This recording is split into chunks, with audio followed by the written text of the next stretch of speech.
Bueno, gracias por la pregunta. Larga la pregunta, pero la respondería de la siguiente manera. Respecto de la situación de las empresas de energía renovable, nosotros estamos a semanas de presentar un proyecto de ley que se hace cargo tanto de la dimensión de infraestructura, en particular a través de una licitación de almacenamiento de gran escala que fue anunciada por el presidente en su cuenta pública, como también de las dificultades financieras y cómo hacernos cargo de aquello. Esto es una situación que en parte era difícil de prever porque tiene que ver o sea, es esencialmente una consecuencia del aumento de los precios de los combustibles que ocurrió producto en parte de la estrechez en las cadenas de suministro producto del COVID, como posteriormente de la guerra de invasión de Rusia a Ucrania, pero la idea es hacerlo con una regla permanente que permita hacerse cargo de este tipo de coyunturas en el futuro de manera permanente. Ministro Marcel. ¿Cómo está? Buenas tardes, Daniela Herrera de Chilevisión. Yo quiero comentarle sobre otro tema que es con respecto a sus declaraciones del día de ayer del financiamiento de la PGU. Ex autoridades dicen que usted faltó a la verdad al decir que no había financiamiento para el año 2022 e incluso algunos parlamentarios de oposición están solicitando que usted se retracte. Mi primera pregunta es si lo va a hacer o no, y si no es así, si nos puede aclarar o explicarle a la ciudadanía por qué es que la PGU en 2022 quedó desfinanciada, por favor. Muchas gracias. Muy bien. Yo pensaba que íbamos a empezar con las preguntas relacionadas con el hidrógeno verde y el potencial que tiene para nuestro crecimiento a largo plazo, pero si se necesita una respuesta en estos temas, por supuesto que estamos disponibles para darla. Quisiera recordar en qué contexto yo mencioné este tema en la entrevista que tuve ayer en la mañana. El contexto fue tratar de ilustrar el esfuerzo fiscal que tuvo que hacerse durante el año 2022. En el año 2022, como sabemos, ¿cierto? Veníamos de un déficit fiscal muy grande, de un aumento importante de la deuda pública, que había llevado la deuda pública, ¿cierto?, a 36% del producto, un déficit fiscal de 7,7% del producto en el año 2021. Y era necesario hacer una consolidación fiscal que revirtiera esta situación. Eso ocurrió durante el año 2022. Y en el contexto en el cual hice referencia al tema de la PGU fue decir, pero además dentro de estas cifras, o sea, dentro de la reducción del gasto de 23%, que hubo que hacer durante el 2022, que permitió transformar un déficit de 7,7% del producto en un superávit de 1,1% del producto. Además, hubo que absorber los costos de la pensión garantizada universal durante el año 2022. En otras palabras, ¿cierto? Aún reduciendo las cifras globales de gasto, ¿cierto? Hubo que hacerse cargo de un gasto adicional, que era el producto de la aprobación de la pensión garantizada universal. El tema de cuán financiado estaba, cuán financiado no estaba, fue ampliamente discutido en aquella oportunidad. Lo que ocurrió es que fue un periodo muy breve, porque en realidad, entre que se presentaron las indicaciones que reemplazaron lo que originalmente era un fortalecimiento del pilar solidario en la PGU el día 21 de diciembre, al momento en que se aprobó finalmente la ley, que fue, si mal no recuerdo, el 26 de enero, o sea, un poquito más de un mes, hubo que resolver respecto de un cambio bastante importante en el sistema de pensiones, con un compromiso de recursos fiscales muy grande. Lo que se hizo en aquel momento, la manera en que se resolvió este tema, fue plantear que habría un financiamiento tributario a contar del año 2023. Y para eso, ¿cierto? Primero se propusieron un conjunto de medidas de reducción que buscaban aumentar el rendimiento tributario por alrededor de un 0,3 o 0,35% del producto, comparado con cerca de 1% del producto que costaba la aplicación de la PGU. Hubo en ese momento mucha discusión, hubo pronunciamientos del Consejo Fiscal Autónomo respecto de hasta dónde, ¿cierto?, estaba adecuadamente financiada esta medida. Finalmente, ¿cierto? El gobierno se allanó a incrementar el financiamiento tributario, en la práctica casi lo duplicó hasta el equivalente a un poco más de 0,7% del producto. Pero como la medida costaba igual 1% del producto, incluso un poquito más porque se hicieron modificaciones por el lado de los costos, quedó un tercio sin financiamiento tributario a contar del 2023 en adelante. Y como las medidas tributarias se aplicaron a contar del 2023, entonces el gasto en el 2022 no tuvo ese financiamiento tributario. Entonces, cuando hablamos de que era una medida que no tenía financiamiento, es que no tenía financiamiento tributario durante el año 2022. En ese momento se argumentó que podía resolverse esto con recursos del Tesoro Público, las provisiones que se hacen para el financiamiento de proyectos de ley, pero dado que la ley de presupuestos se había aprobado en realidad días antes de que se presentaran las indicaciones, no era muy evidente las magnitudes de lo que se podía financiar con recursos del Tesoro Público. Eso respecto de la historia de este proyecto. Ahora, ¿qué es lo que pasó en la práctica? En la práctica, lo que ocurrió fue que la implementación de la creación de la PGU y los aumentos que tuvo de valor y de cobertura durante el año 2022, todos tuvieron que ser implementados por el actual gobierno, por el gobierno del presidente Boric.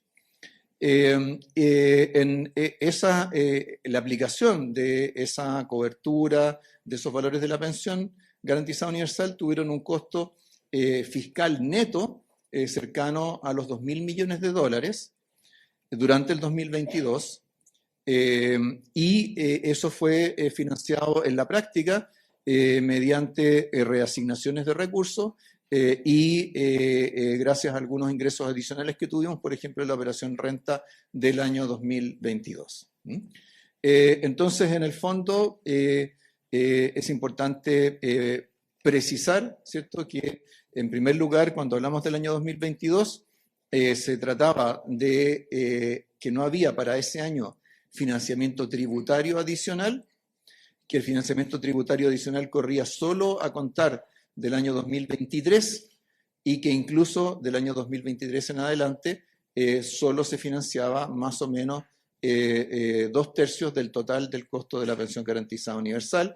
Y por esa razón, cosa que también creo que mencioné ayer, cuando se presentó el presupuesto del sector público para el 2023, aproximadamente la mitad del espacio que había disponible para mayor gasto fue a financiar el efecto de la PGU durante el año completo 2023.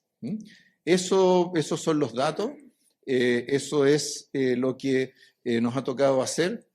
No nos quejamos, no es una imputación contra alguien, sino que simplemente decimos esto nos ayuda a entender la magnitud del esfuerzo fiscal que hubo que hacer en el 2022 y también en el 2023. Y por esa razón, ¿cierto?, cuando pensamos en incrementar la PGU a futuro, que tiene un costo aún mayor, porque aumentar la PGU a 250.000 pesos tiene un costo cercano a los 2.500 millones de dólares anuales, es evidente que una vez que uno ha hecho todos estos esfuerzos por reasignar recursos, aprovechar ingresos adicionales, es evidente que gastos adicionales de esas magnitudes no pueden resolverse sin proveerle el adecuado financiamiento tributario permanente y por la totalidad de esos costos. Esa es la historia. La discusión que hubo en aquella época, ahí está los informes del Consejo Fiscal Autónomo que se emitieron en aquel momento.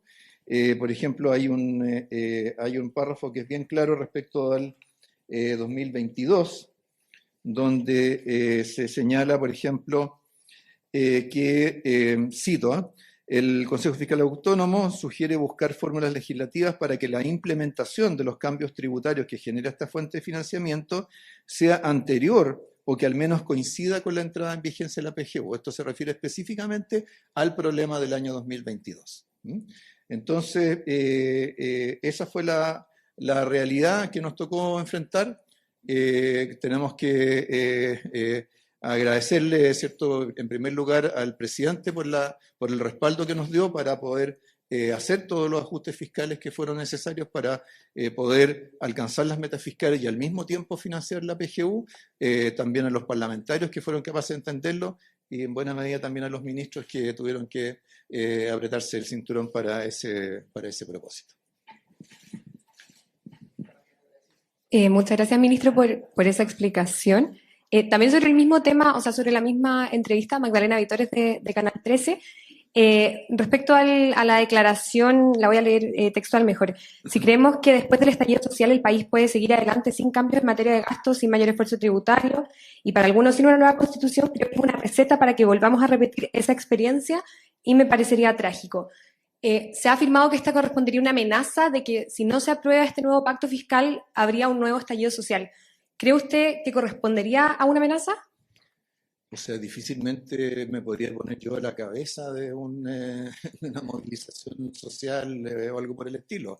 Creo que esto es una cuestión de sentido común y hay mucha gente en todos los sectores políticos y en todos los ámbitos de la vida pública que se dan cuenta de esta realidad. Si nosotros tuvimos un estallido social que en buena medida, entre todas las diversas motivaciones que tuvo, incluyó, ¿cierto?, la desprotección de una parte importante de la población, incluyendo a los adultos mayores, incluyendo las mujeres, incluyendo, ¿cierto?, los niños que requieren cuidado. Si después de haber vivido esa experiencia y haber escuchado en los días, las semanas, los meses posteriores al estallido social, que muchas personas, muchos dirigentes de distintos sectores dijeron, bueno, aquí es cierto, vamos a tener que hacer un esfuerzo para aumentar los recursos para que se pueda responder a estas necesidades.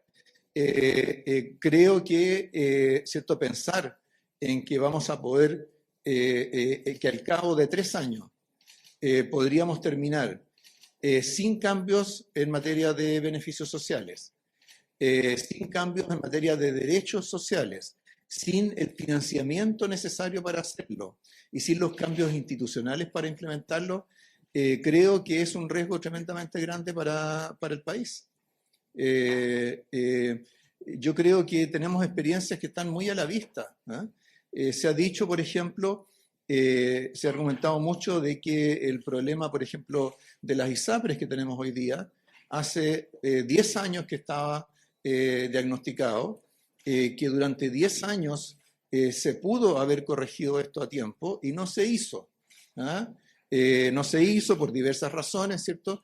Entonces, creo que la experiencia nuestra muestra que cuando vemos un problema, cuando vemos algo que requiere una respuesta y no le damos esa respuesta y simplemente nos mantenemos exactamente en lo que conocemos, en lo que hacemos, lo que hicimos en el pasado, creo que el riesgo que corre el país es un riesgo muy grande. Y creo que esa es la razón por la cual ¿cierto? Muchas personas manifiestan su voluntad de contribuir a la construcción de un pacto fiscal. Y por eso es que le hemos dado a esto las características de un pacto fiscal, para que sea compartido entre distintos actores, entre distintas fuentes de recursos, y por lo tanto sea una respuesta de Estado, no sea una respuesta de un gobierno o de un sector político.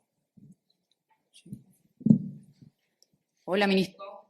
Ministro, hoy día el Banco Central tendrá una reunión de política monetaria por la tasa de interés, que actualmente está en 11,25. ¿Es un buen momento para comenzar a bajar la tasa de interés del Banco Central, pensando que la inflación ha estado cediendo?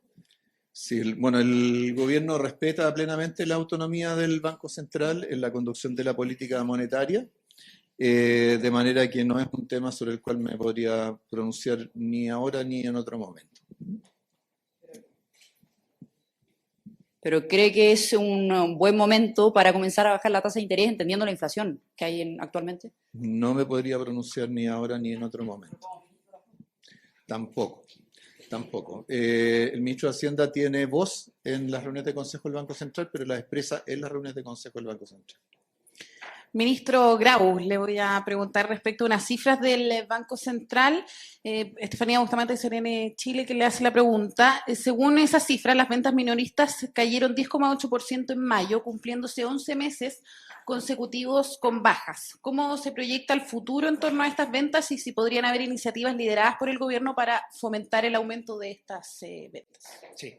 Bueno, una de las consecuencias del proceso que ha vivido el país de controlar la inflación tiene que ver justamente con lo que usted señala, pero nosotros como gobierno, por supuesto que hemos tomado diversas medidas en esta materia. Durante el año 2022 impulsamos el plan Chile Apoya, que implicó más de 60.000 millones de pesos a las empresas de menor tamaño, en particular a las que se habían visto más afectadas durante la pandemia. Hemos además implementado un subsidio histórico que nunca había existido en nuestro país para que las empresas de menor tamaño puedan pagar el salario mínimo en una transición. Partió eso del año pasado y ahora estamos a días de implementar este nuevo subsidio que, de acuerdo a nuestras estimaciones, va a beneficiar a 170.000 empresas de menor tamaño. Además, hicimos una ley de alivio a la deuda tributaria para que las empresas de menor tamaño puedan repactar sus deudas con la Tesorería General de la República en condiciones totalmente excepcionales, sin pie, en muchas más cuotas de los que era antes posible. Pasamos de 24 cuotas a 48 cuotas y además con una condonación del 100% de las multas y los intereses. Solo en el último año hay más de 80.000 pymes que se han visto beneficiadas por esta posibilidad de repactar en condiciones muy favorables, lo que ha implicado una repactación de más de 500 millones de dólares. Por supuesto que hay mucho que queda por hacer. Tal vez la noticia más importante que prontamente vamos a dar, que creo que va a ser una muy buena noticia para el país y una muy buena noticia para las pymes, es que esperamos que en los próximos días se pueda aprobar y pasar el último trámite de la ley que reforma las compras públicas. Esta es una ley que hemos tramitado en conjunto con el Ministerio de Hacienda, que tiene un conjunto de ámbitos muy amplio, pero lo que se refiere a las empresas de menor tamaño en particular, es una ley que aumenta de manera considerable el monto que el Estado va a comprar a través de las compras públicas a las MIPYMES. De acuerdo a las proyecciones de Chile Compra, esto va a implicar un aumento de 300 millones de dólares al año en compras públicas a empresas de menor tamaño y que además, en el caso que esas compras se hagan en regiones, esa compra va a tener que ir a empresas de menor tamaño de regiones, ayudando también a la descentralización del país. Así que somos un gobierno que está totalmente comprometido con el desarrollo de las empresas de menor tamaño. Lo hemos hecho durante este año y fracción y lo vamos a seguir realizando en las políticas que siguen. Sí. Una pregunta para el ministro Pardo por el tema de Felipe Gallego de TVN por acá. Por la eliminación de la tarifa de invierno. Durante esta mañana las empresas eléctricas hicieron un anuncio de que se anticipaban básicamente la entrada en vigencia de esta normativa, lo van a hacer en las boletas que se emitan durante el mes de julio. Primero, ¿qué le parece eso? Y ellos también llaman a hacerse cargo del tema ya pensando en el largo plazo, por los costos justamente de esta medida y quienes podrían verse beneficiados también. Bueno, el presidente en su cuenta pública nos mandató a encontrar una manera de adelantar la implementación de esta medida lo antes posible. Inmediatamente tomamos contacto con las empresas distribuidoras, son empresas privadas, y realizamos una mesa de trabajo para determinar cuánto tiempo tomaba actualizar los procesos de facturación que era necesario para dar señales respecto de el correspondiente decreto tarifario. Esa mesa de trabajo fue muy exitosa y efectivamente la asociación gremial que usted menciona, Empresas Eléctricas de Chile, que agrupa cerca del 97% de la demanda de electricidad, contestaron de manera afirmativa al adelantamiento de esta medida que va a verse reflejado a partir del 15 de julio. Efectivamente, esta eliminación de la tarifa del recargo de invierno abre una oportunidad, y esa es una oportunidad donde tenemos un compromiso con los parlamentarios y parlamentarias que impulsaron esta medida, de encontrar una manera de reemplazar el recargo de invierno con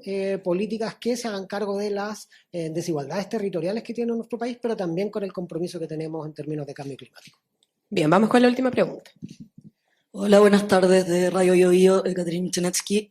para José Miguel Benavente. Es sobre la repartición, cómo va a funcionar, cuánto queda para la ciudadanía y cuánto para empresas de la energía, ¿De cuál energía, perdón? del hidrógeno verde.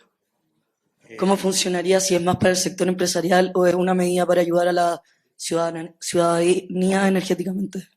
No, esta facilidad es un sistema de financiamiento principalmente para el desarrollo de, como bien decíamos, de 3 ámbitos relacionados con la industria de hidrógeno verde. Uno, para financiamiento de emprendimiento, de empresas principalmente generadoras de energía y de hidrógeno verde, que potencialmente, ¿no es cierto?, se pueden instalar en Chile o empresas chilenas, tanto el norte como el sur, aprovechando las ventajas comparativas que tenemos. 2, hacer al apoyo, por ejemplo, desde el punto de vista de financiamiento, a empresas que quieran ayudar a la transformación de sectores tradicionales, que obviamente muchas de ellas son empresas de menor tamaño, como decía el ministro de Economía, que están además en el territorio, más allá de Santiago. Y el tercero es el desarrollo de nuevos sectores o de industrias que potencialmente pueden proveer de bienes y servicios a, obviamente, estos sectores, como por ejemplo la producción de piezas y partes. En todas de ellas, de alguna manera, lo que tenemos evidencia en otros sectores que son muy intensivas de empleo de calidad y de salario. Y por esa vía principalmente van a afectar, entre otras dimensiones, este mecanismo de financiamiento. Ahora, lo que se haga con esos hidrógeno verde, evidentemente puede afectar a la ciudadanía en términos de acceso a energía más limpia, ¿no es cierto?, como también otros productos y servicios que salen derivados del hidrógeno verde, por ejemplo, subproductos que se utilizan en la agricultura y también en la medicina. Todos esos son elementos que a la ciudadanía les puede generar un impacto tremendamente positivo y obviamente la idea de este sistema de financiamiento es acelerar ese proceso justamente en un sistema en que estamos liderando junto con otros países del mundo esta carrera por descarbonizar no solamente nuestro país sino también el mundo. Muchas gracias. Bueno, muchas gracias a todos por acá. Gracias a ustedes. Gracias.